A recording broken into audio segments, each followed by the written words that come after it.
Бага насны хүүхдийн хөгжлийн цогц шийдэл. 2-5 насны хүүхэдтэй эцэг эхчүүдэд өгөх зөвлөгөө. Бага насны хүүхдийн тархины хөгжлийг эрүүл хооллолт эрчимтэй дэмждэг. Хагардгүй, угааж ариутахад тохиромжтой, гарт нь эвтэйхэн хөнгөн аяг тавгийг хүүхэдтэй тусгайлан бэлдэж, аяг халбгаа зөв барьж сурах оролдлого бүрийг дэмжиж, урамшуулж байгаарай.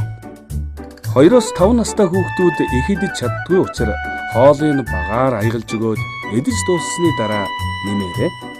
Насанд хүрэхчид хүүхдийнхээ хоолыг амаараа дамжуулж, хөргөж, зажилж хэрхэвч болохгүй. Хүний амны хүндийд олон төрлийн нян агуулгадж байдаг учраас хүүхдэд шууд халдварлах эрсдэлтэй.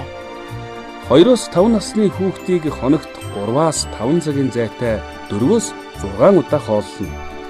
Хоолны цагийн завсраар жимс өгч, шингэнийг хангалттай хэмжээгээр уулгаарай. Хүүхдийг тогтмол цагт хооллож сургаснаар эрч хүчтэй байх. Шаардлагатай тэжээлээ хоол хүнснээс бүрэн авснаар сурах, анхаарал төвлөрөх чадвар нь эрс нэмэгддэг.